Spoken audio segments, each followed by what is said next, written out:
Amen. Vous pouvez vous asseoir. Le jour d'aujourd'hui, qu'il soit aussi consacré au Seigneur et que ce qui va être pas seulement dit aujourd'hui, mais ce qui doit être dit aujourd'hui puisse être compris de tous et être révélé à tous et soit clair pour tous, pour que réellement chacun soit enseigné par Dieu lui-même et devienne un seul cœur et une seule âme. Nous sommes très proches du retour du Seigneur et nous le voyons au signe des temps et particulièrement aussi dans le peuple d'Israël et nous le voyons aussi aux adversaires d'Israël qui, n'est-ce pas, ont décidé d'effacer le peuple de Dieu parce que, comme ils le disent, il n'a aucun droit d'existence. Mais c'est Dieu qui prononce le dernier mot sur son peuple terrestre d'Israël. Pour cela ne me plaît pas tellement, mais seulement pour information. Le bureau de voyage nous a fait une proposition pour un voyage en Israël du 3 au 13 mai 2010, cette fois-ci, beaucoup moins cher que la dernière fois. Et donc, à peu près 1700 euros. 1700 euros. Comme déjà mentionné, avec un appel est liée une responsabilité. Et nous l'avons aussi entendu du frère Thomas. Et il y a aussi des frères de l'Europe qui, depuis des années, sont allés aux États-Unis, ont été aux États-Unis et ont rencontré aussi personnellement les frères là-bas. Le frère Ménet était à Jeffersonville, le frère qui était de Paris, et d'autres frères, je crois le frère Didier et d'autres frères étaient aussi là-bas. Mais en fait, je n'ai pas besoin de confirmation d'un homme. Dieu lui-même a confirmé, il a ouvert des portes jusqu'aux extrémités de la terre et le message a été porté. Bien sûr, ce qui est très douloureux, il y a plusieurs choses que nous déclarons être des falsifications. Ce livre que j'ai devant moi, l'histoire d'un prophète, intitulé l'histoire d'un prophète, d'un homme très connu, qui a été édité par un homme très connu dans le message. Et ici est écrit ce qu'il a écrit lui-même. Et cela n'a rien à faire avec ce que frère Branham a dit. Je vais vous le lire rapidement, ce que cet homme ici écrit, et c'est-à-dire tel que Jean-Baptiste a été envoyé lors de la première venue du Seigneur, c'est ainsi que tu as été envoyé comme précurseur de sa première venue, un peu traduit de manière bizarre, mais donc tel que tu as été envoyé comme précurseur de la première venue de Christ, c'est ainsi que tel que Jean-Baptiste a été envoyé comme précurseur de la première venue du Christ, c'est ainsi que tu as été envoyé aussi pour aller avant sa première venue, donc avant son retour, donc en tant que précurseur de son retour. Dans les deux citations, il manque le mot message. Dans les deux citations, il manque le mot message. Et ça, c'est le grand problème. que cette erreur fut faite avec esprit, même dans la nouvelle maison. À Tucson, en Arizona, cela a été gravé de cette manière. Citation. Tel que Jean-Baptiste a été envoyé comme précurseur de la première venue du Christ, c'est ainsi que tu es envoyé comme précurseur du retour du Seigneur Jésus-Christ. Et avec cela, pour tous les frères aux États-Unis, donc la fin de tout a eu lieu après le ministère de Frère Branham. Et après le ministère de Frère Branham, il n'y a plus rien qui vient. Frère Frank, donc pour eux, n'a aucun droit de prêcher. Seulement Frère Branham avait été envoyé, seulement Frère Branham était le messager, le prophète promis, et tous ceux qui maintenant prétendent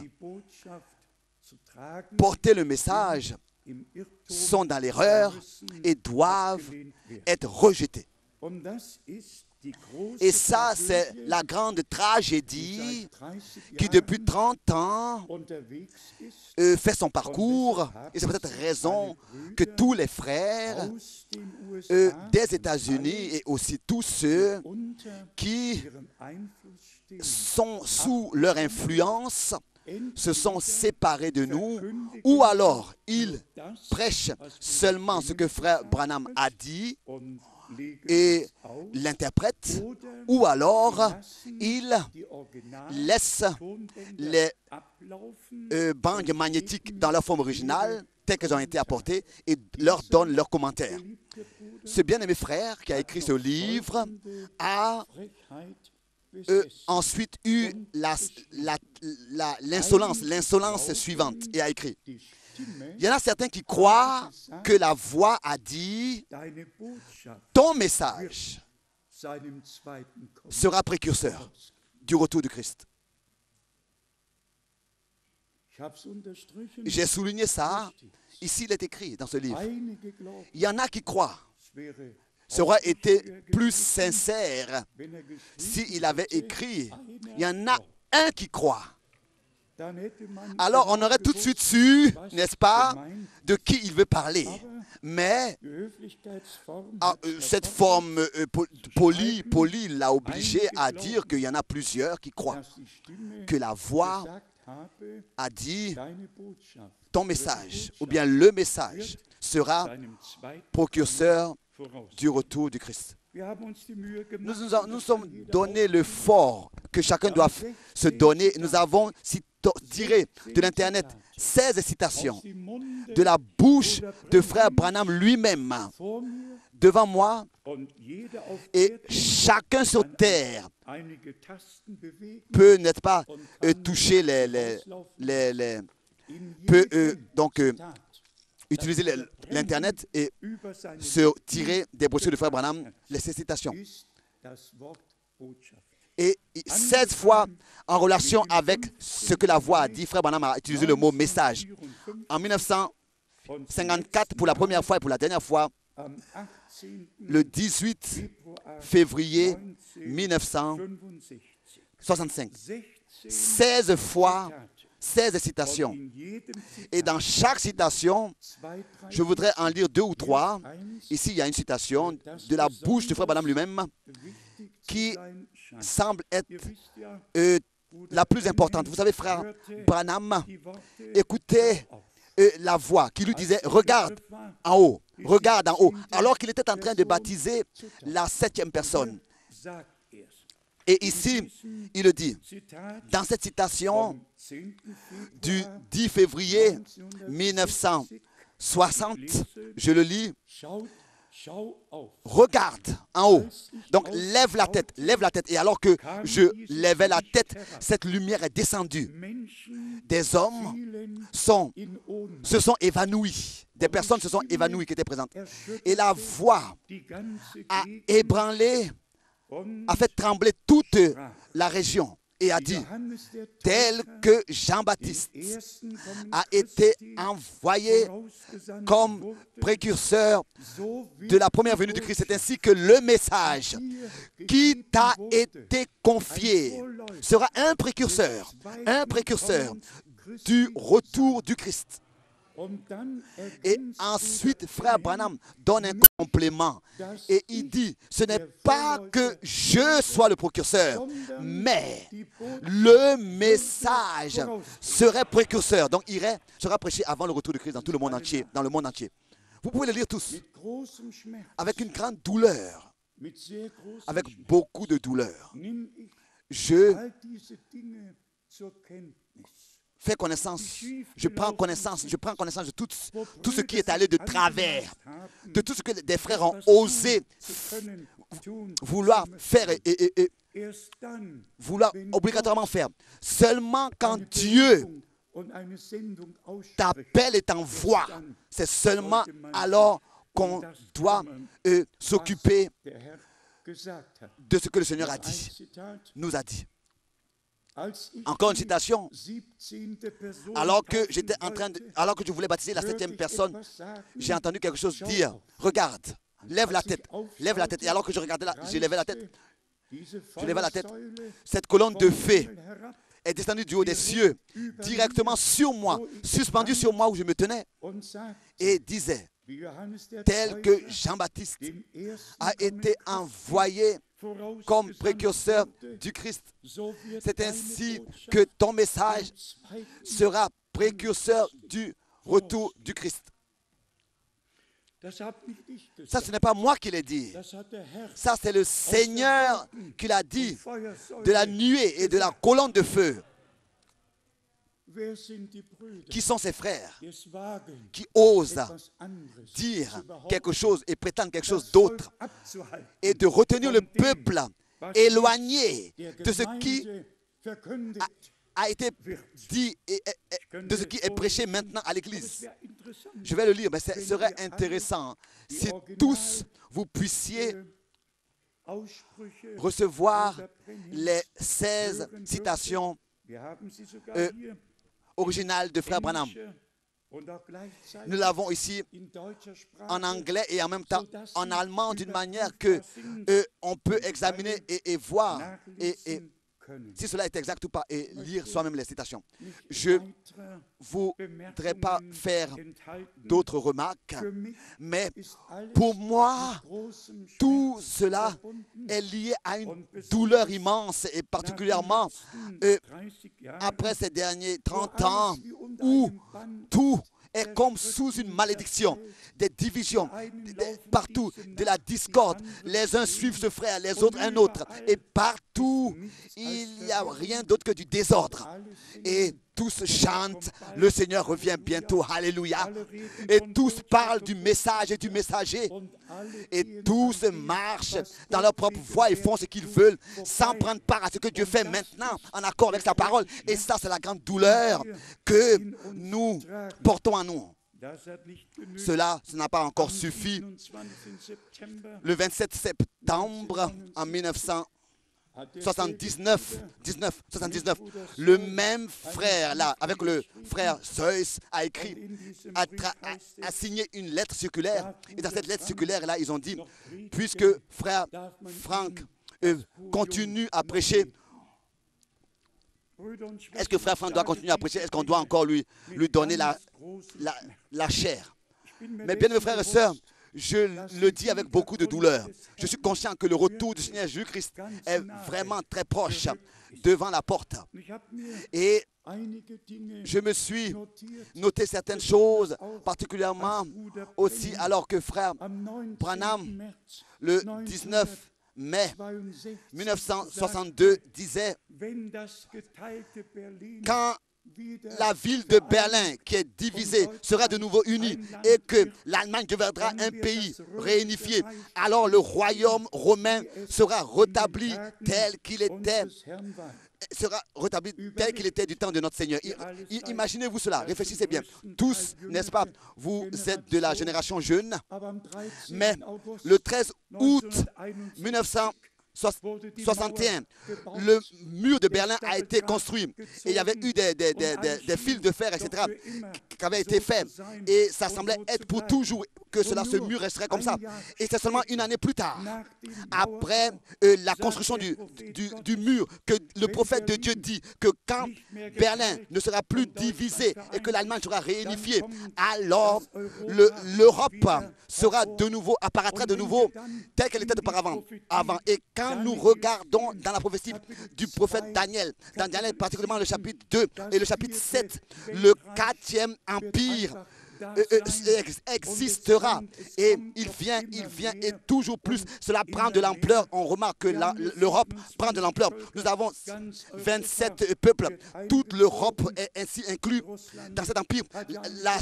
La Russie a une fonction particulière, le roi du Nord, et ensuite quand l'heure frappera, alors ils auront à exécuter le jugement. Et là aussi frère Branham a eu à parler de ces choses. Mais s'il vous plaît, pensons justement en 1961, la crise de Cuba. Et Nikita Khrushchev était à New York et enlève sa chaussure et frappe sur le pulpe, sur la table avec son talon et menace le monde entier. Et le monde a été divisé à l'époque. Mais ensuite, je le répète encore une fois, le 19 mars 62, le prophète de Dieu voit en vision les développements tels qu'ils seront à la fin des temps, c'est-à-dire la réunification de Berlin et de l'Allemagne, et que par cela, donc, l'Europe, le royaume, l'Empire romain apparaîtra comme cela a été promis ou bien annoncé à l'avance dans les Saintes Écritures. Nous regardons en arrière et hier, nous avons eu, n'est-ce pas, le jour de la réunification de l'Allemagne. En fait, la date est fausse. C'était le 9 novembre 1980. Et je vais vous dire aussi pourquoi est-ce qu'ils ont falsifié la date. On ne voulait pas le 9 novembre en 1938 être rappelé, alors que le 9 novembre 1938, toutes les synagogues ici en Allemagne des Juifs ont été brûlées et ils ne voulaient pas que le 9 novembre rappelle la destruction des synagogues ici en Allemagne. C'est à cause de ça qu'ils ont falsifié la date de la réunification de l'Europe, de l'Allemagne, pardon, et ils l'ont mis, donc c'était la date de hier, c'est-à-dire le 2 octobre, et il y a beaucoup de millions de Juifs qui ont disparu. Mais nous n'allons pas nous mélanger dans la politique. Nous voulons encore le dire une seule fois. Nous vivons à la fin des temps. Nous vivons pas seulement à la fin des temps, mais nous vivons à la fin de la fin des temps. Et si vous l'avez remarqué dans les prédications de frère Branham, à peu près souvent, de la même manière, tel qu'il mentionne Malachie 4, donc en français, oui, en français, Malachie 4, que Dieu enverrait un prophète. C'est ainsi que aussi il a cité Luc 17, et là il s'agit du verset 26 jusqu'au verset 30, tel que c'était du temps de Sodome, tel que c'était. C'est ainsi que ce sera de nouveau dans les jours quand le Fils de l'homme se révélera. Luc 17, du verset 26 jusqu'au verset 30. Soyez sincères, dans tous les gouvernements, c'est seulement un état de Sodome et de Gomorrhe. Et tous ceux qui vivent normal sont appelés maintenant anormal. Et tous ceux qui sont tordus et qui ne sont pas normaux sont considérés aujourd'hui comme normal. C'est un état de Sodome. Nous voyons des homosexuels et tout ça dans le gouvernement. Et de telles personnes sont honorées et votées et se laissent voter. Et tout cela, bien mes frères et sœurs, c'est nécessaire aussi pour que nous puissions voir des versets bibliques qui toujours de nouveau sont en train de s'accomplir et qui étaient aussi souvent dans la bouche de frère Branham. Et si nous allons dans Luc 21, ici, c'est la fin des temps qui est décrite dans Luc chapitre 21 au verset 24. Ce qui concerne Israël, Luc 21 verset 24. Ils tomberont sous le tranchant de l'épée. Ils seront émenés captifs parmi toutes les nations. Et Jérusalem sera foulée aux pieds par les nations jusqu'à ce que les temps des nations soient accomplis. Ça, c'est une partie particulière que le Seigneur, en quelques mots ici, a exprimé. Et nous l'avons aussi vu, et donc éparpillés parmi tous les peuples. Mais nous avons aussi vu qu'ils ont été rassemblés de toutes les nations. Que ce soit le nouveau état des choses, mais l'état des choses que nous connaissons, c'est que de 133 pays, le peuple de Dieu terrestre a été rassemblé de toutes les nations pour revenir et a été ramené dans le pays de la promesse pour que quand le temps arrive, ils soient déjà là où ils ont leur place d'être pour pouvoir avoir part à l'accomplissement des promesses que Dieu donc leur a données. Ça, c'est donc une partie de la chose. La deuxième partie concerne donc les nations et les catastrophes naturelles à partir du verset 25. 25. Il y aura des signes, il lit le verset 25, Luc 21, verset 25. Il y aura des signes dans le soleil, dans la lune et dans les étoiles et sur la terre. Il y aura de l'angoisse chez les nations qui ne sauront que faire au bruit de la mer et des flots. Tous, vous savez, lors du dernier tremblement de terre à Sumatra, j'étais dans la réception, pas loin de la réception de l'hôtel, subitement, dans le hall, donc la réception, pas loin de la réception, et subitement, nous étions tous en train d'être balancés dans le bâtiment et nous regardions à la lampe du hall de l'hôtel et la lampe était comme ça balancée de droite et à gauche et tous aussi nous allions de droite et à gauche dans le bâtiment et nous l'avons, n'est-ce pas, entendu dans les nouvelles dernièrement maintenant que justement pas seulement les vagues de la mer, mais qu'il y a un flot, donc un bruit.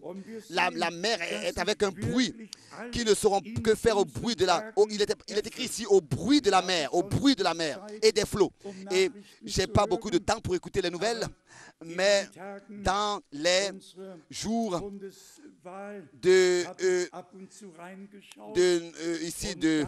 votes pour la chancellerie ici en Allemagne, j'ai écouté un peu les nouvelles et il a été aussi montré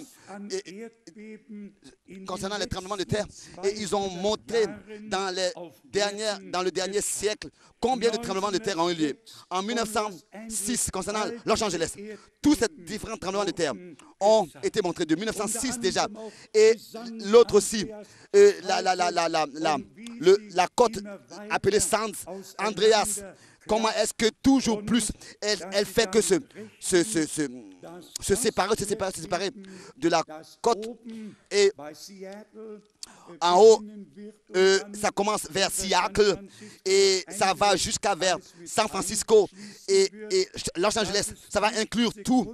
Ce ne sont pas seulement des secondes. Et la fissure devient toujours plus grande dans cette région. Et ce sera la plus grande catastrophe qui existera sur Terre. La fissure fait que devenir plus grande. Et maintenant arrive le plus grand mais. Donc, ce frère-là ose dire à un homme que quand le tremblement de terre aura lieu, il dit dans ce livre-là que la résurrection des morts aura lieu. Non. Et encore une fois, non. Quand cette fissure-là, donc la côte du côté de Californie et tout ça, de Los Angeles, tout, s'il vous plaît, doit rester dans l'ordre divin. Vous comprenez ce que je veux dire? Je ne vais pas m'excuser pour ça. La véracité de Dieu doit être dans un serviteur de Dieu. Et la véracité de Dieu est seulement liée à la vérité. Et la vérité, c'est la parole de Dieu. N'est jamais liée à des illusions. On ne peut jamais dire que quand Et ensuite, la troisième citation de ce frère-là qui a écrit ce livre suit. Il dit que frère Branham a dit que le Seigneur lui aurait apparu sur la même montagne qu'il avait apparu à Moïse. Alors vous pouvez bien vous imaginer comment je ressens. Frère Branham a seulement dit que le Seigneur m'est apparu sur la montagne comme Moïse, dans la colonne de feu, comme Moïse. Mais le comme Moïse n'était pas référé à la montagne. C'est une grande différence que je dise sur la même montagne, mais de la même manière. C'est une grande différence. On ne peut pas permettre qu'une seule falsification ait lieu. Dieu a le droit que la vérité triomphe et que la vérité soit écoutée et crue. Et à cela, nous sommes là pour ça, pour corriger la falsification. Et nous continuons à lire dans Luc chapitre 21. Ici ensuite suit concernant le figuier au verset 29. Et ça nous l'avons aussi souvent dit. Cela est à lire dans Osée 9 au verset 10. Que déjà dans l'Ancien Testament, Israël est montré avec le symbole du figuier. Mais maintenant, bien-aimés frères et sœurs, il s'agit simplement de ce que, avec toute la véracité, nous puissions reconnaître le temps dans lequel nous vivons et que nous puissions nous préparer pour le jour de notre Seigneur Jésus-Christ et que nous puissions nous soumettre dans l'obéissance et ne pas marcher dans de propres voies et de propres volontés. Toi-même, Seigneur, détermine tout ce qu'on doit faire. Si par exemple il est écrit « Et son épouse s'est préparée », alors nous devons aussi prendre au sérieux ces réunions que nous avons et comprendre qu'elles servent à la préparation de l'épouse Église pour le retour glorieux de notre Seigneur Jésus-Christ. Et là aussi, que cela soit aussi mentionné rapidement, c'était le 1er avril 1962, alors que frère Branham parlait de ce qu'il n'avait pas besoin d'entreprendre ce voyage à Zurich, mais qu'il devait repartir à Jeffersonville et pour là-bas emmagasiner la nourriture, comme nous l'avons aussi entendu de Thomas, de frère Thomas. Autrefois, je n'avais pas d'idée, je ne savais pas qu'est-ce que je savais en 1958 de ce que Dieu avait promis pour notre époque. Qu'est-ce que je savais en 1962? Qu'est-ce que nous avons tous su? Mais à l'époque, mais Dieu nous a ouvert les yeux pour ces choses-là, pas à pas, et que nous a donné la grâce de passer de clarté en clarté et de révélation en révélation. Et ensuite, après le 1er avril, vint le 2e avril, et ça, je le dis avec toute la véracité de Dieu, alors que le Seigneur m'avait donné l'ordre d'aller de ville en ville pour prêcher sa parole et pour emmagasiner la nourriture, aussi. Alors frère Branham m'a dit d'attendre avec sa distribution jusqu'à ce que je reçoive le reste, et c'est ce que j'ai fait, et ensuite le reste vint. Et ensuite, le nouveau commencement a eu lieu. Qu'est-ce que je savais à l'époque de comment est-ce que les choses continueraient? Qui a ouvert les portes du mur de fer? Qui a rétabli tous les contacts sur toute la terre, à droite et à gauche? C'est Dieu qui lui-même a pris soin de cela. En ce qui concerne le ministère de frère Branham, Dieu a fait en sorte que tout ne soit pas fini, mais qu'un nouveau commencement de la part de Dieu, venant de Dieu, commence et soit manifesté. Et vous savez tous que frère Branham il lui a été dit lors de son appel divin, tel que à Moïse il a été donné de signes, c'est ainsi qu'il te sera donné de signes. Si ils ne croient pas au premier signe, ils croiront au deuxième signe. Mais ça, c'était seulement l'appel à sortir. Et maintenant, depuis le retour à la maison de frère Branham, ceux qui sont appelés à sortir, ceux qui sont sortis, sont maintenant conduits dans la parole de la promesse. La première partie, c'est de sortir de l'Égypte, de tout ce qui n'est pas en accord avec Dieu, de toute la servitude humaine, et ensuite d'être conduit à entrer dans la parole promise pour notre époque, pour notre temps. Dans Luc, le chapitre 7, il est toujours encore écrit ce que le Seigneur autrefois disait et comment est-ce que il a mis à sa place le ministère de notre frère Jean-Baptiste. Maintenant suit le reproche suivant. Le reproche est le suivant, que si frère Frank a été appelé vraiment du Seigneur, pourquoi est-ce que frère Branham ne l'a jamais mentionné de son nom? Oui, un bon argument. Hein. Cet argument-là même me plaît très bien, me plaît beaucoup. Si. Mais ensuite une question, s'il vous plaît. Alors que Dieu, dans le prophète Ésaïe, chapitre 40, et dans Malachie 3, a dit, une voix retentit dans le désert. Ou bien alors je vous envoie mon ange, mon messager avant moi. Est-ce qu'il a cité le nom de Jean-Baptiste? Est-ce qu'il a dit, Jean-Baptiste, il a seulement dit ce qui allait venir, ce qui devait venir.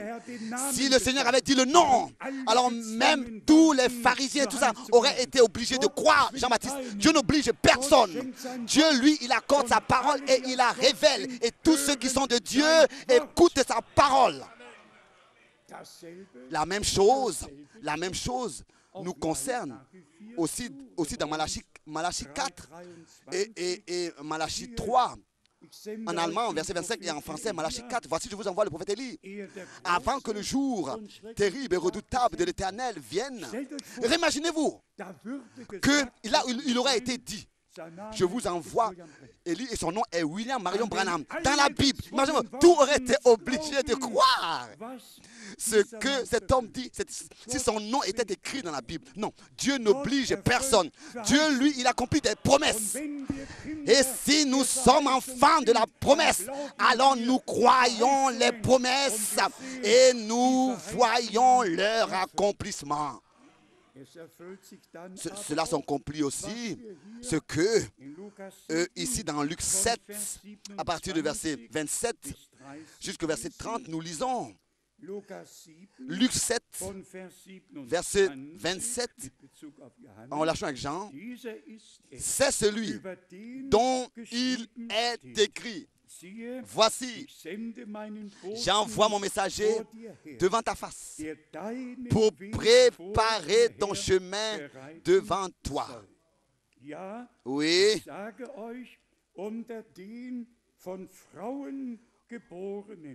Voici, j'envoie mon message. Au verset 28, je vous le dis, parmi ceux qui sont nés de femmes, il n'y en a point de plus grand que Jean. Et ici aussi nos frères s'arrêtent et disent, frère Branham était plus qu'un prophète. Mais comment plus?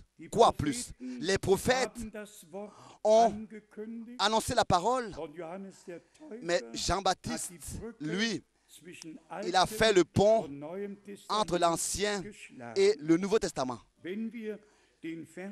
Si nous lisons le verset jusqu'à la fin, verset 28, cependant le plus petit dans le royaume de Dieu est plus grand que lui. Dieu ne donne sa gloire à personne, à aucun autre. Il n'y a aucun homme sur terre qui a le droit d'être honoré et glorifié. Donc, pardon, glorifié. Donc, toute la gloire appartient à notre Dieu.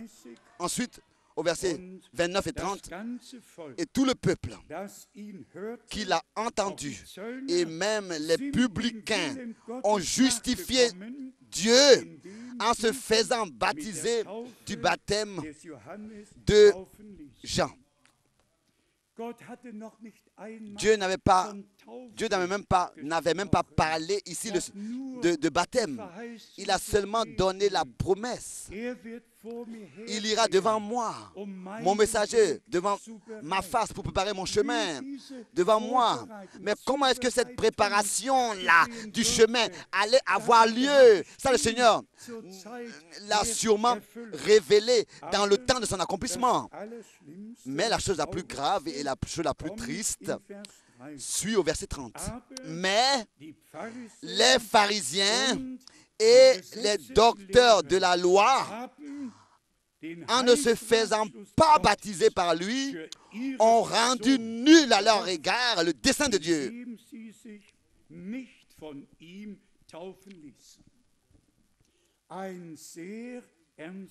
Une parole très sérieuse.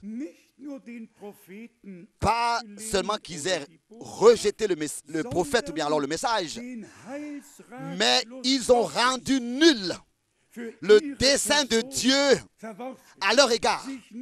Ils ne se sont pas soumis dans la volonté de Dieu.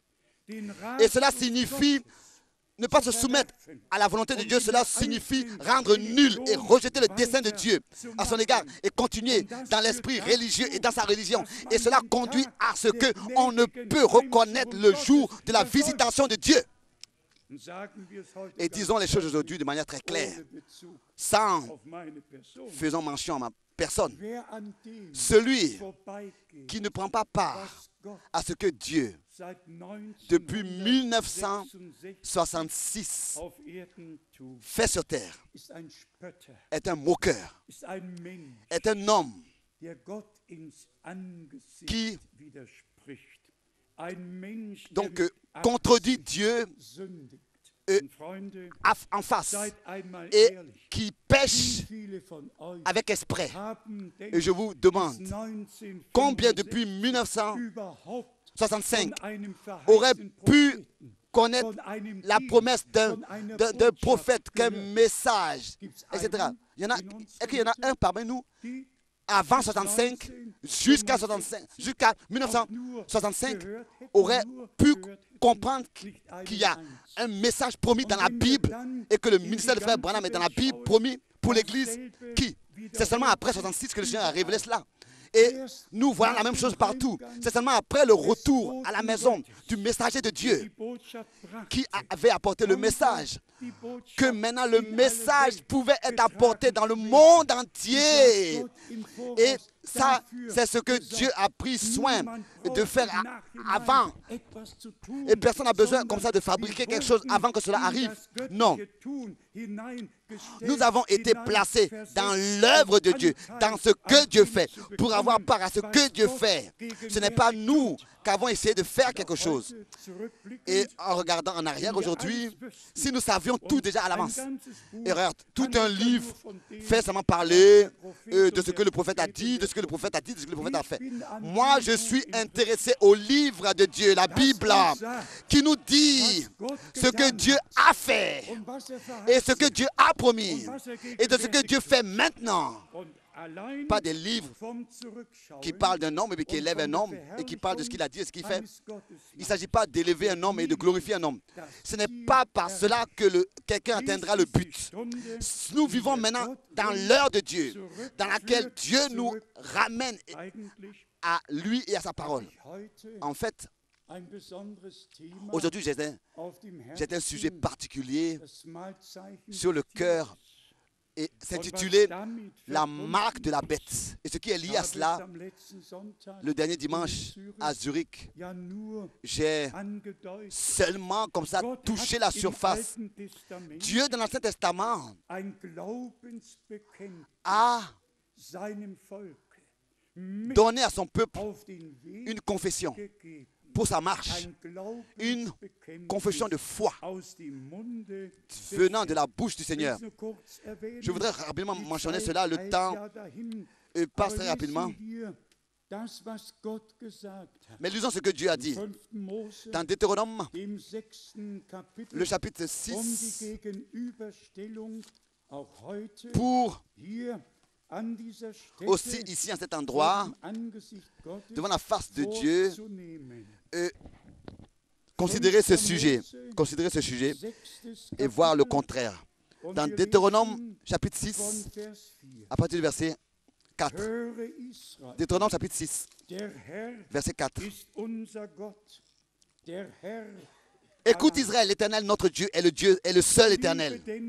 Tu aimeras l'Éternel ton Dieu de tout ton cœur, de toute ton âme et de toute ta force.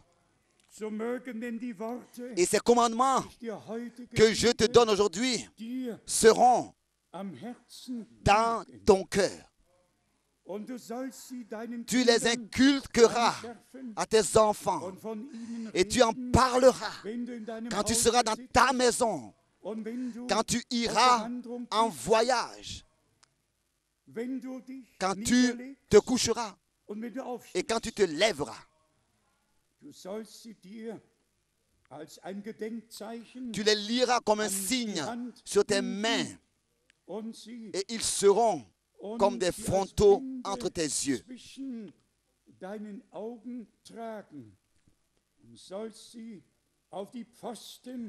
Tu les écriras sur les poteaux de ta maison et sur tes portes.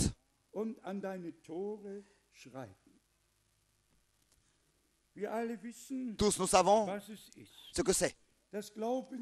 La confession du peuple d'Israël dans la Mezouza et ce signe avec le texte de Deutéronome chapitre 6 à partir du verset 6 jusqu'au verset 9 est écrit dans ce petit matériel, ce petit objet appelé la mezouza par les Juifs.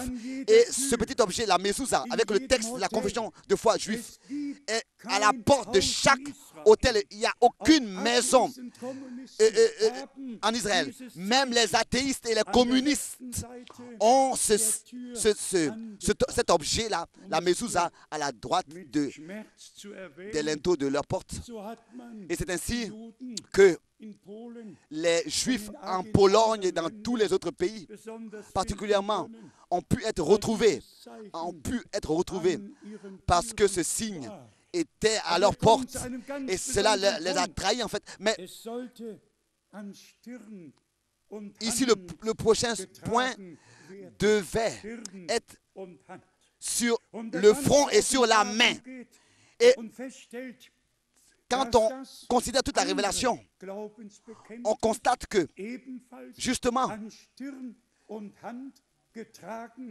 l'autre confession doit être aussi portée au front et à la main, mais appelée signe de la marque de la bête, en tant qu'appelée la dernière marque, la dernière puissance qui existe sur terre dans le rétablissement du dernier empire avec son siège à Rome, car tous les autres sièges sont seulement des centres comme ça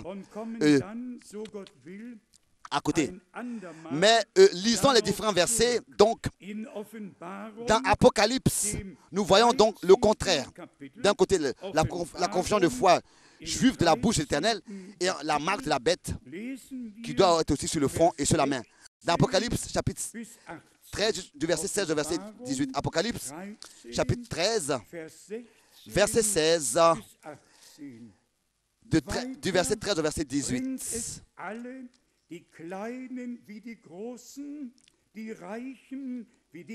Elle opérait de grands prodiges jusqu'à faire descendre du feu du ciel sur la terre à la vue des hommes même. Et elle séduisit les habitants de la terre par les prodiges. Pardon, verset 16, on a dit. Et elle fit que tout petit et grand, riche et pauvre, libre et esclaves reçoivent une marque sur leur main droite et sur leur front. Ensuite, le verset 17, et que personne ne puisse acheter ni vendre sans avoir la marque, le nom de la bête ou le nombre de son nom. Donc le verset 16, Apocalypse 13 à partir du verset 16. Le nom de la bête ou le nombre de son nom ou le nombre de son nom.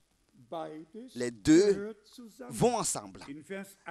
Recevoir une marque sur leur main droite ou sur leur front. Et maintenant, le verset 18 est la réponse de Dieu. C'est ici la sagesse que celui qui a de l'intelligence calcule le nombre de la bête.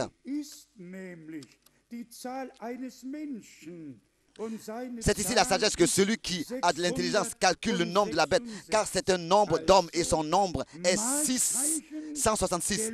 Donc, la marque de du dernier empire, du dernier empire. Et vous pouvez même regarder sur un billet de dollars. Le dernier ordre mondial, donc introduit par la Maison Blanche. Et dans ce temps, nous entendons toujours de nouveau parler, n'est-ce pas, du nouveau ordre mondial. Il voulait déjà présenter ce nouveau ordre. Déjà, dans le Troisième Reich, un seul royaume, un seul Führer. Et maintenant, ce royaume-là apparaît et tout est uni. Tout est uni. Et écoutez, s'il vous plaît, la marque de la bête, tout le monde peut la lire. Donc, il y a 4 bêtes et 4 empires. Tous peuvent exactement lire dans les Saintes Écritures ce que signifient ces symboles. Et ici, le résumé direct du dernier empire. Et ensuite, de cet homme dont son nombre sera 666, c'est-à-dire Vicarius Filii Dei. Je vais Ludwig Schneider de Jérusalem, je vais devoir le publier dans la dernière lettre circulaire. Ludwig Schneider a fait la plus belle présentation là-dessus. Cela servira à éditer cela pour que nous puissions nous-mêmes avoir pas besoin de le faire. Il a déjà fait. Nous avons déjà assez de problèmes et on veut sûrement, on nous veut sûrement plus de bien, mais on peut éditer ce qu'il a déjà publié. Mais déjà dans l'Ancien Testament, Dieu avait dit à son peuple d'Israël, il leur avait donné une confession de foi. À eux, il leur avait donné cela pour leur marche. Quand tu t'assis, quand tu t'es couché, quand tu te lèves, quand tu es à la maison, quand tu es en voyage, quand tu es en marche, avec tes enfants, il n'y a qu'une seule chose, qui est importante. Parle avec eux de la parole de Dieu, de ce que Dieu a donné à son peuple.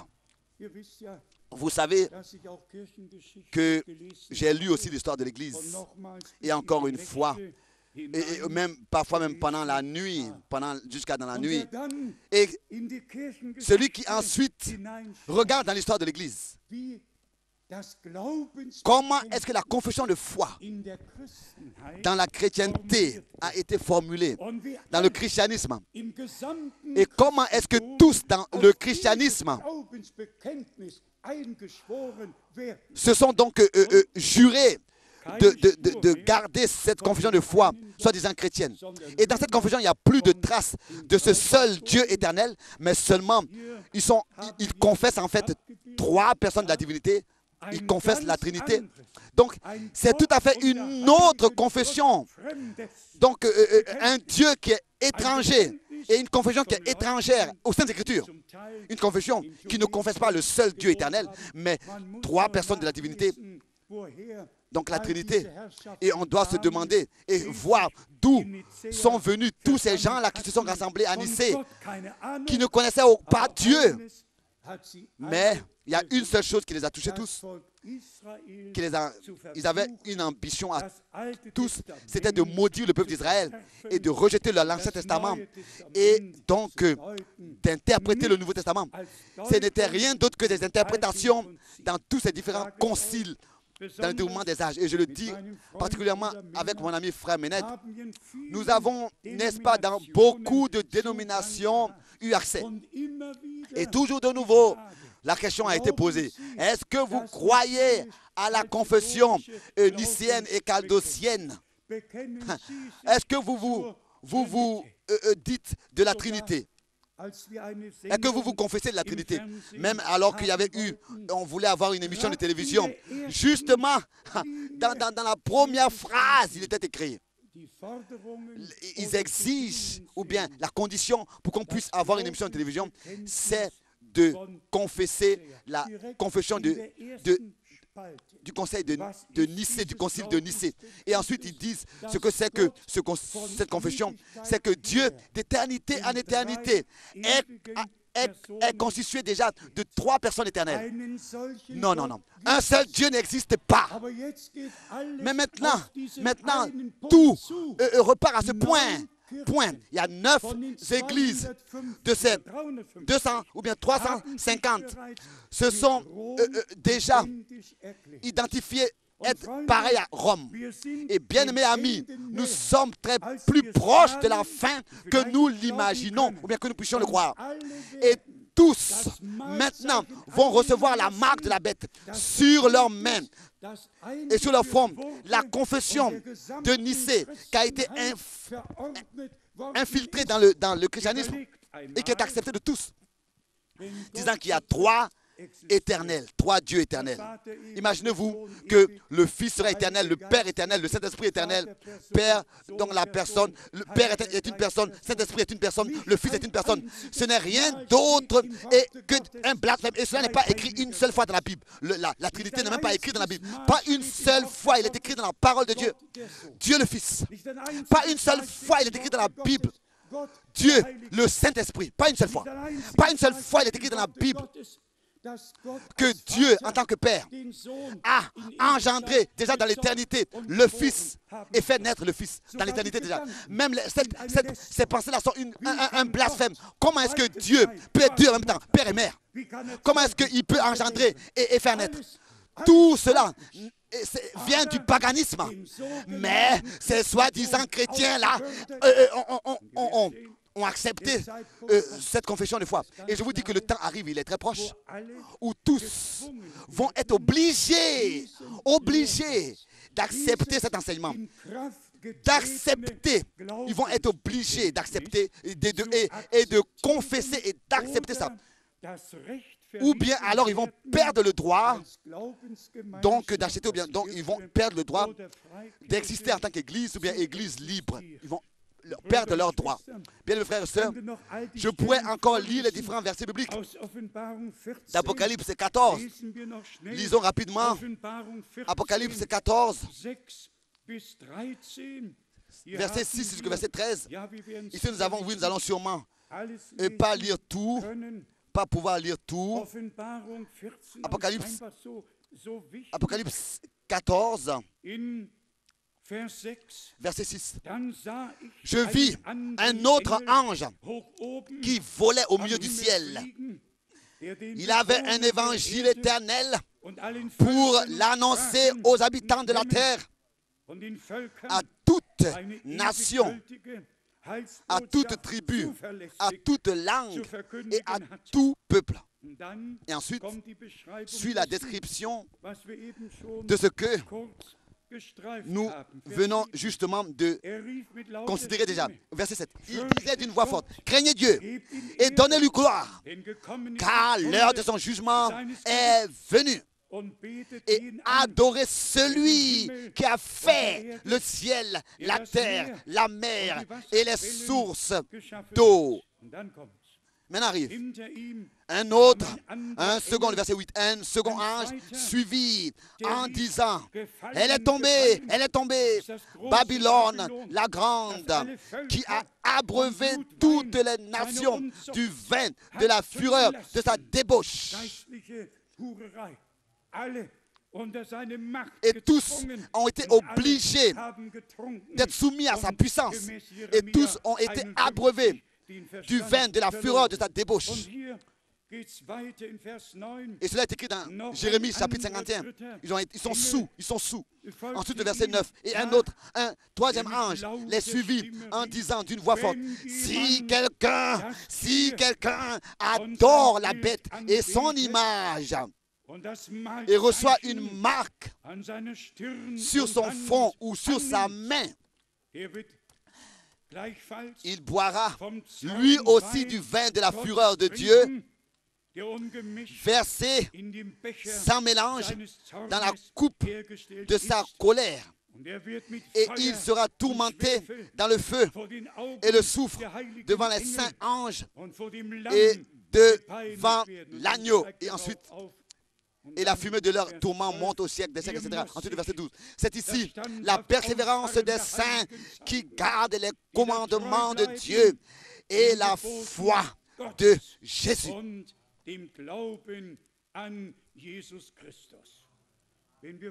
Si nous continuons à lire dans Apocalypse 15, ensuite, nous venons ici justement, nous allons venir aussi avec cela à la fin. Apocalypse 15. Et ici, seulement verset 2 jusqu'au verset 4. Et je vis comme une mer de verre mêlée de feu. Et ceux qui avaient vaincu la bête, son image et le nombre de son nom étaient debout sur la mer de verre, ayant des harpes de Dieu.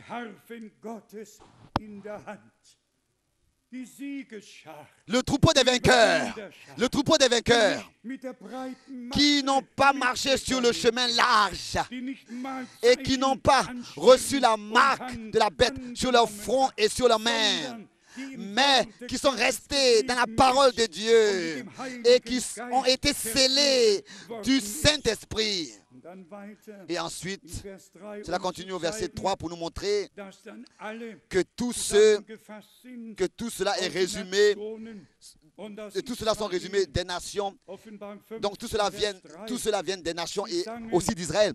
Ici il est écrit, ils chantaient le cantique de Moïse, le serviteur de Dieu, et le cantique de l'agneau, en disant: tes œuvres sont grandes et admirables. Seigneur Dieu Tout-Puissant, tes voies sont justes et véritables, Roi des nations. Encore d'Apocalypse, chapitre 16, et ici, directement à partir du verset 1 jusqu'au verset 3. Et j'entendis une voix forte qui venait du temple et qui disait aux 7 anges: allez et versez sur la terre les 7 coupes de la colère de Dieu. Le premier alla et il versa sa coupe sur la terre. Et un ulcère malin et douloureux frappa les hommes qui avaient la marque de la bête et qui adoraient son image. On pourrait continuer à lire et continuer à lire. Bien-aimés frères et sœurs, il y aurait encore beaucoup à dire dans ce contexte des choses. Mais encore la pensée principale, l'Église catholique romaine parle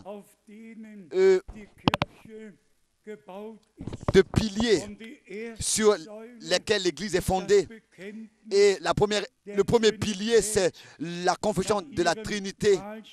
D'après leur manière de dire, ils parlent de la Sainte Trinité. C'est le premier pilier. Et le deuxième pilier, c'est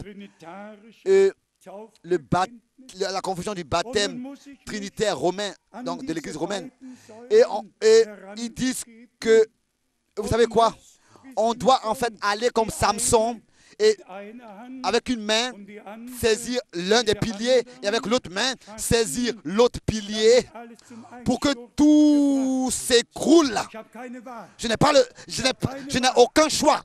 Je n'ai pas d'autre choix. Je n'ai pas d'autre choix. Nous sommes arrivés à la fin des temps et la vérité et le mensonge est le mensonge. Et la parole de Dieu seule est la vérité dans toute éternité. Et notre confession de foi est ce que Dieu a dit et a ordonné dans sa parole. C'est ce que nous voulons avoir sur notre front et sur nos mains et sur nos pieds. Nous voulons le porter dans nos pensées, dans ce que nous faisons et dans notre marche.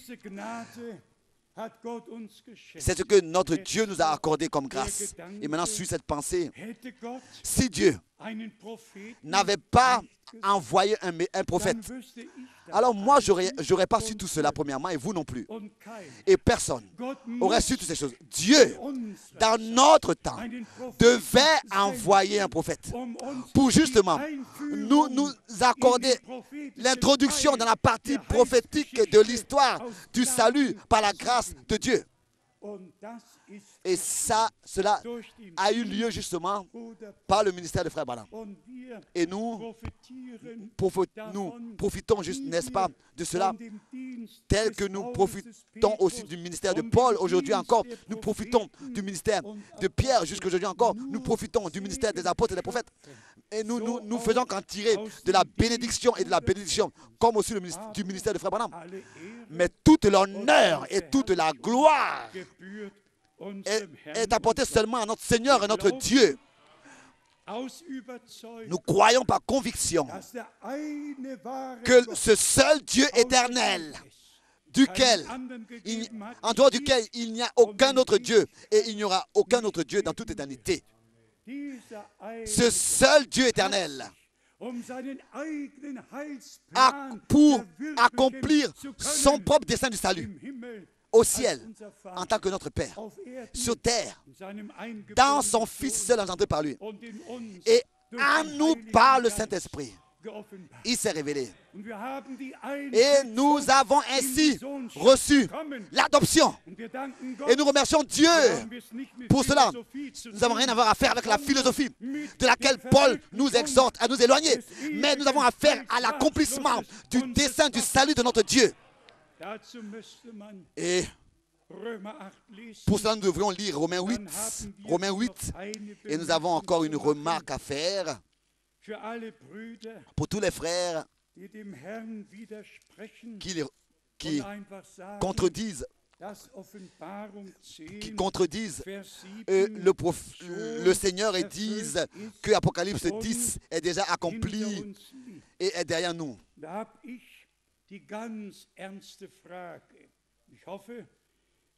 Et j'ai la grande question à poser. Et j'espère que ces frères-là, j'espère qu'un jour ils viendront à Krefeld, comme maintenant en juillet, le 18 et le 19 et le 20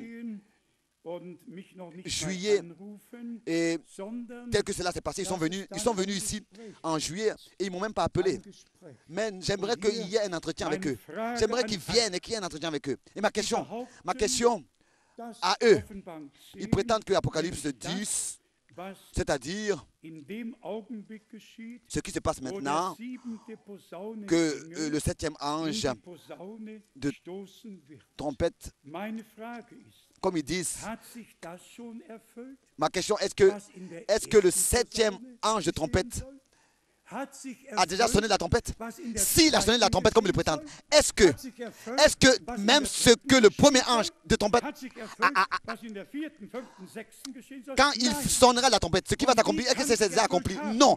Comment est-ce que alors ce qui se passe dans le 7, si déjà ce qui devait se passer dans la première, dans la deuxième, dans la troisième trompette, ce n'est pas encore accompli, comment est-ce qu'il peut prétendre que ce qui va s'accomplir dans la septième trompette, c'est accompli? Comment est-ce qu'il peut prétendre que le septième ange a sonné la trompette si ce qui est écrit, quand le premier ange de la trompette sonnera, s'accomplira?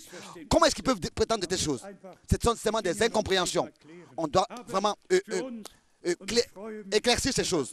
Et je me réjouis de ce que le Seigneur a une épouse en tant qu'époux et que le dernier appel retentit maintenant à l'épouse de l'agneau, à tous ceux qui maintenant prêtent l'oreille à ce que l'Esprit dit à l'Église et qui par l'Esprit de Dieu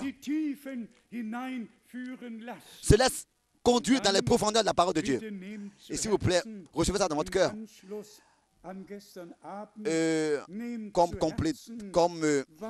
Encore pour mentionner ce qu'on a dit hier. Romains 8, verset 28. Ce qui est écrit ici. Recevez ça dans votre cœur.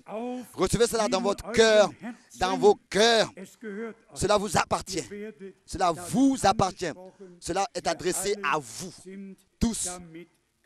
Cela nous concerne. Romains 8, verset 28.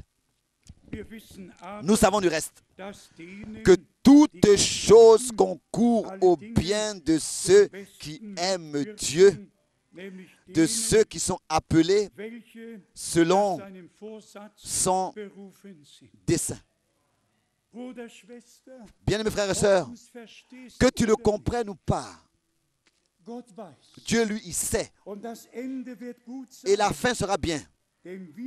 Car, selon son dessein, nous avons été appelés. Verset 29. Car, ceux qu'il a connus d'avance, il les a aussi prédestinés à être semblables à l'image de son Fils. À l'image de son Fils, afin que son Fils soit le premier-né de beaucoup de frères. Ça, c'est l'évangile. Ça, c'est le dessein de notre salut, le dessein du salut de notre Dieu. Il est devenu semblable à nous dans notre corps de chair pour que dans la résurrection, nous puissions lui être semblables. Semblable à son image. Loué soit le Seigneur.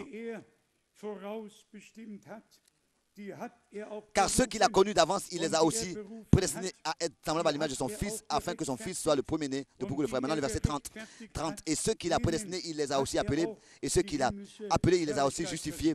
Et ceux qu'il a justifiés, il a aussi glorifiés. Dites Amen. Dites Amen. Rien ne change à cela. Rien ne peut changer ça. Ça, c'est Dieu qui l'a déterminé comme ça et cela demeure ainsi. Rien ne peut nous séparer de ça, de cet amour de Dieu. Prédestiné, appelé pour cela. Déjà justifié et glorifié. Maintenant, le verset 31. Que dirons-nous donc à l'égard de ces choses? Il dit maintenant le verset 34. Qui les condamnera? Christ est mort. Verset 33, pardon. Qui accusera les élus de Dieu? C'est Dieu qui justifie. C'est Dieu qui les justifie. Nous n'allons jamais voir qu'un enfant de Dieu accuse un autre enfant de Dieu. Ça n'existe pas. Qui est l'accuseur? C'est Satan. C'est Satan qui accuse un frère. C'est Satan qui accuse des frères. Et tous les frères qui accusent là sont sous l'influence de Satan. Que tous puissent l'entendre dans le monde entier. Le Seigneur nous a appelés à la liberté et nous le remercions de tout notre cœur pour cela. Encore les derniers versets. Cela est écrit ici. Verset 35. Qui nous séparera de l'amour de Christ? Sera-ce la tribulation, ou l'angoisse, ou la persécution, ou la faim, ou la nudité, ou le péril, ou l'épée? Rien. Absolument rien peut nous séparer. Nous qui avons été rachetés, dont nos noms sont écrits dans le livre de l'agneau immolé avant même la fondation du monde. Aucun accusateur, aucune accusation, rien ne peut nous séparer de l'amour de Christ qui a été manifesté sur la croix à Golgotha et qui maintenant encore est manifesté dans tous les rachetés. Verset 36, qui est écrit, cela qui est écrit, c'est à cause de toi qu'on nous met à mort tout le jour, qu'on nous regarde comme des brebis destinées à la boucherie. Qu'est-ce que je dois dire? Depuis 30 ans, rien d'autre qu'un meurtre, rien que de la boucherie comme cela n'existe pas sur terre. On est mis à mort tous les jours, n'est-ce pas? Comme il est écrit ici, comme c'est écrit ici, c'est à cause de toi qu'on nous met à mort tout le jour, qu'on nous regarde comme des brebis destinées à la boucherie. Partout, rien d'autre que du meurtre. Ensuite, verset 37. Mais dans toutes, non, dans toutes ces choses, nous sommes plus que vainqueurs. Dans toutes ces choses, plus que vainqueurs, dans toutes ces choses, par celui qui nous a aimés. Par celui qui nous a aimés. Par celui qui nous a aimés. Et nous portons son opprobre. Nous allons au-delà du camp pour porter justement l'opprobre du Christ. Je la porte parfois de manière très difficile, mais je la porte volontiers. Verset 38. À cause des élus. Verset 38. Car c'est l'assurance que ni la mort, ni la vie, ni les anges, ni les dominations, ni les choses présentes, ni les choses à venir, ni les puissances, ni la hauteur, ni la profondeur, ni aucune autre créature ne pourra nous séparer de l'amour de Dieu manifesté en Jésus-Christ, notre Seigneur. Alléluia. Bien, mes frères et sœurs, résumons rapidement ensemble.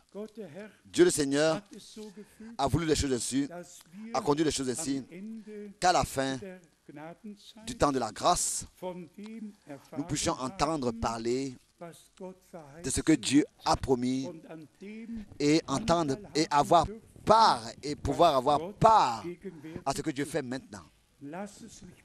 Je voudrais insister, celui qui aujourd'hui écoute l'appel du Seigneur, entend l'appel du Seigneur, qui ne se donne pas un temps de réflexion, mais tel qu'il est écrit, celui qui entend sa voix, si vous entendez sa voix, n'endurcissez pas vos cœurs. Nous ne savons pas ce qui arrivera demain. Aujourd'hui, nous avons entendu sa voix. Aussi, tous ceux qui n'ont pas encore entièrement pris leur décision pour le Seigneur. Aujourd'hui, nous voulons prendre notre décision pour le Seigneur. Je voulais demander sincèrement, pas pour avoir une confirmation, pour recevoir une confirmation, non, mais je voudrais demander combien croient que c'est vrai ce que frère Branham, dans les 16 citations, a dit. C'est-à-dire que ce n'est pas lui, mais que c'est le message qui lui a été confié, qui sera précurseur et qui sera porté dans le monde entier avant le retour de Christ. Porté dans le monde entier avant son retour. Et vous allez voir que cela a servi à quelque chose de croire. Cela a servi à quelque chose de croire. Le deuxième point est le suivant. En ce qui concerne la confession de foi, en fait, cela me touche le cœur, m'inonde le cœur de voir que toute humanité dans toutes les religions, aussi dans le christianisme, est égarée, trompée, mentie. Des confessions de foi qui n'ont aucune valeur devant Dieu. Notre confession de foi est dans ce livre, la Bible, dans aucun catéchisme. Que cela soit dit encore une fois. Si des lèvres du Dieu Tout-Puissant lui-même, ces paroles-là viennent déjà dans le premier commandement. Je suis le Seigneur, ton Dieu. Tu n'auras pas d'autre Dieu à côté de moi. Imaginez-vous, c'est cela, au milieu serait le Père, alors il y aurait encore un à son côté et un autre à l'autre côté. Et Dieu dit, vous n'aurez pas d'autre Dieu à côté de moi. Alors qu'est-ce qu'ils font à côté de lui alors? Qu'est-ce qu'ils font à côté de lui? Est-ce qu'ils sont à leur place là? Non, ce n'est pas leur place là. Ce sont les hommes qui se sont fait cette image. Ils ont été égarés par cela. Que Dieu puisse lui-même régler ça. Je vous le dis, frère Branham l'a dit en insistant. Il a parlé de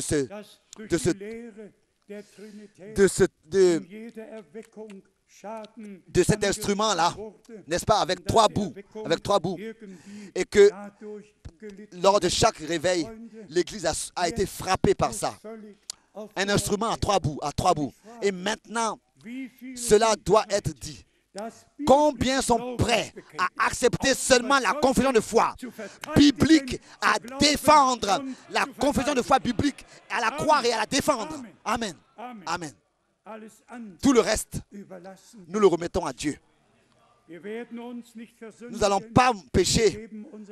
Nous ne livrons pas nos pensées à une décision et nous ne donnons pas notre main à signer une confession qui n'est pas biblique. Non. Même la mort ne va pas nous séparer de l'amour de Dieu. Non, la mort va nous transporter dans l'au-delà, dans la gloire. Donc nous n'avons pas besoin d'avoir peur de la mort. Même quand le temps viendra où ils obligeront à accepter cette confession de foi satanique. Mais il y a quelque chose qui doit être dit concernant l'apostasie aussi. 2 Thessaloniciens chapitre 2. L'homme de péché va être manifesté quand cette apostasie sera là. Maintenant déjà nous remarquons comment est-ce qu'il est là et comment est-ce que l'homme du péché, l'homme impie, toujours plus prend de l'ampleur. Et celui qui va dans Hébreux chapitre 3, verset 12, sera aussi informé. Et celui qui va dans l'Ancien Testament reçoit aussi plus d'informations. Si le peuple d'Israël se sépare, quand le peuple d'Israël se séparait du seul vrai Dieu éternel et servait d'autres dieux, c'était la chute du Dieu vivant. Et à ce moment-là, où dans le christianisme, ces gens-là, là-bas, eux se sont séparés de ce seul vrai Dieu et ont fait des dieux. À ce moment-là, alors cela a lieu et cela a lieu encore jusqu'aujourd'hui.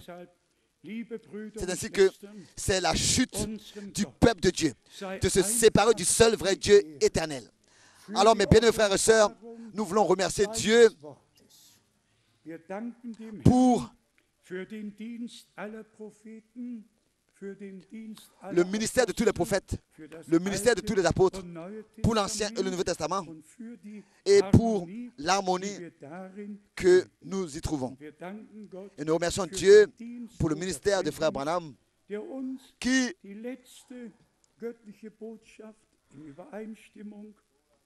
nous a rapporté le dernier message en accord total avec l'Ancien et le Nouveau Testament. Aussi, ce qu'on a dit en insistant sur la divinité, sur le baptême d'eau biblique au nom du Seigneur Jésus-Christ. Et tous ceux qui aujourd'hui veulent être baptisés, que cela soit dit. Si vous avez consacré votre vie au Seigneur, vraiment consacré votre vie au Seigneur, vous avez expérimenté une conversion, de vous avoir tourné à lui, vous avez expérimenté que vous ressentez que l'accès est là, vous êtes attiré, car il a dit que personne ne peut venir à moi si ce n'est que le Père ne l'attire. Premièrement, si vous ressentez que la prédication vous a attiré et qui vous attire, venez. Venez à lui. Jusqu'aujourd'hui encore, il n'a obligé personne. Et tous ceux qui ont été attirés à lui, tous ceux qui sont venus, ils n'ont jamais été rejetés par lui. Personne n'avait besoin de se transformer d'abord, de se changer, de se rendre meilleur. Non, tous pouvaient venir tels qu'ils étaient, tels qu'ils étaient. Toi aussi, tu peux venir tel que tu es. Et consacrer ta vie au Seigneur. Et ainsi faire l'alliance d'une bonne conscience avec Dieu et confirmer cela par le baptême d'eau. Et c'est le Seigneur lui-même qui prendra soin du reste dans ta vie, tel qu'il l'a fait aussi déjà en nous tous.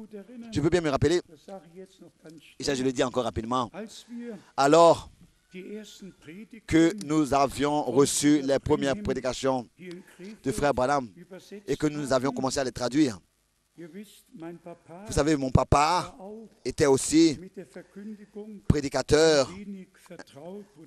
Le frère Schobel le sait, d'autres le savent aussi.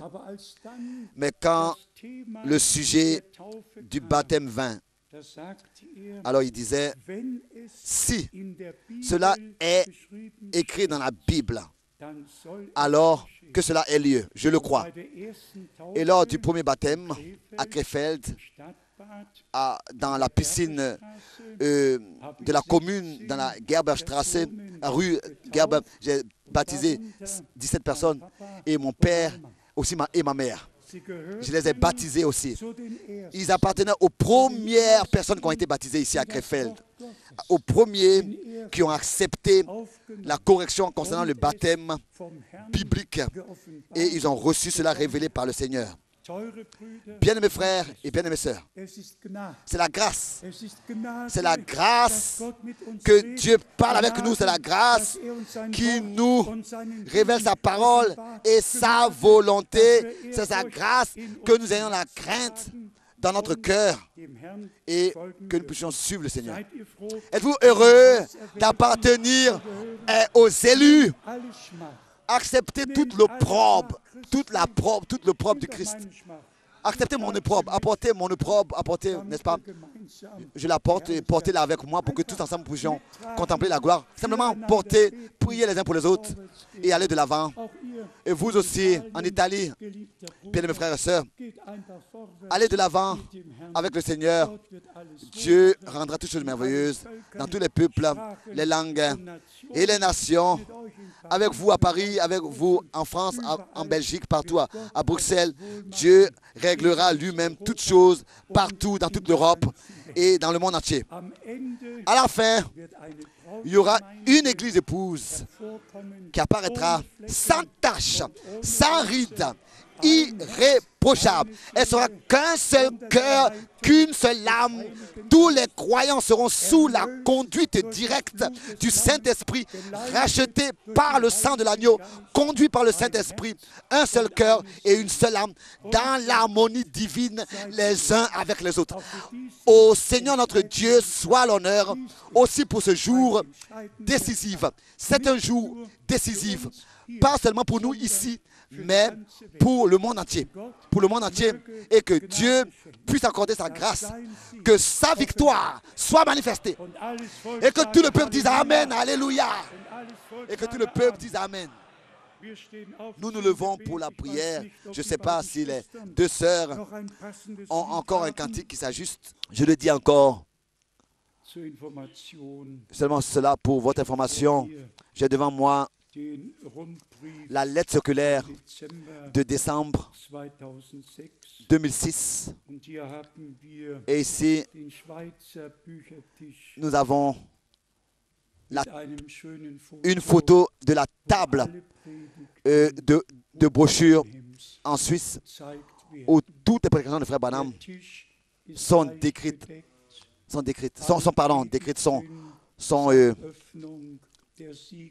épilées.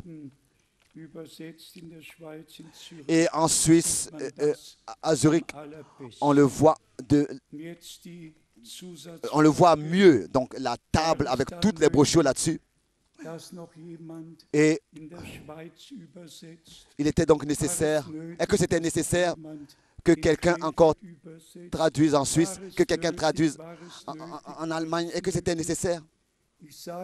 Je vous dis la vérité, pas à cause de moi, mais à cause de l'Église.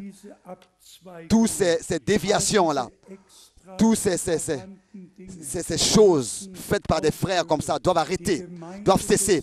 L'Église du Seigneur doit maintenant se retrouver dans l'union, dans l'harmonie. Les croyants doivent être ensemble. Ce sont les soi-disant pasteurs qui se sont eux-mêmes établis, qui ensuite conduisent les brebis dans l'égarement et qui attirent des disciples à leur suite. Prions à partir de maintenant que le Seigneur puisse lui-même accomplir sa propre prière de Jean 17 pour que tous soient un. Moi en eux. Père, moi, toi en moi et moi en eux. Que ce soit à Paris, que ce soit à Bruxelles, que ce soit ici ou bien là. Que tous ceux qui sont nés de Dieu, que tous ceux qui ont reçu la grâce de Dieu, tous ceux qui ont été trouvés par le Seigneur et qui ont une espérance vivante par la résurrection, par la nouvelle naissance et qui ont accepté cette parole de l'heure, qui puissent se retrouver dans l'harmonie et dans l'union, et que son Église, et que le Seigneur puisse lui-même bâtir son Église et l'achever pour le jour glorieux de son retour. Ensuite, la question, qui veut consacrer sa vie entièrement au Seigneur et qui veut se laisser baptiser? Avons-nous quelques-uns ici qui veulent se laisser baptiser? Alors, levez rapidement les mains. Je vois qu'une seule main là-bas. 2, 3, 4. Bon, alors, venez s'il vous plaît directement devant. Merci. Oui, oui. Loué soit le Seigneur. Merci. Venez dans la foi. Vous parlez tous l'allemand? Oui. Oui, n'est-ce pas? Oui. Vous avez consacré votre vie au Seigneur. Tu as consacré ta vie au Seigneur. Tu as consacré ta vie au Seigneur. Toi aussi. Vous avez consacré votre vie au Seigneur. Que Dieu vous bénisse. Avec la foi, avec la confiance. Dieu vous aime et vous a sauvé. Pardonnez tout. Vous avez reçu la grâce. Et maintenant, vous marchez le chemin de la foi et le chemin de l'obéissance, car c'est ainsi que c'est écrit dans Actes des Apôtres, chapitre 2, verset 41. Tous ceux qui reçurent sa parole se laissèrent baptiser. Tous ceux qui sont ici aujourd'hui rassemblés, eux l'ont déjà fait, et maintenant le Seigneur vous a appelé, vous a ajouté. Sœur, tu vas encore enlever ton pantalon et porter une robe ou alors une jupe. C'est comme ça dans l'église, que des femmes soient habillées comme des femmes et que des hommes soient habillés comme des hommes. Aussi avec ce jour, ce n'est pas seulement l'intérieur, mais aussi l'extérieur qui est apporté en accord avec la parole de Dieu et mis en ordre. Cela ne commence pas à l'extérieur, ça commence dans le cœur. Mais si à l'intérieur, ça a commencé, alors cela se reflète aussi à l'extérieur. Alors, nous allons prier pour vous et vous remettre à la grâce du Seigneur et vous souhaiter les bénédictions de Dieu. Êtes-vous prêts, à partir d'aujourd'hui, à suivre le Seigneur dans ses chemins, à marcher dans ses voies, à lui être fidèle, jusqu'à que vous passiez de la foi à la vue? Alors dites Amen. Amen. Que Dieu vous bénisse. Nous élevons les mains et prions. Bien-aimé Seigneur, toi Dieu éternel, bénis nos frères, bénis nos sœurs que tu appelles. Nous te consacrons leur vie. Accepte-la. Accepte-les. Accepte leur vie. Agrée-les et sois avec eux tous les jours de leur vie. Alléluia. Amen.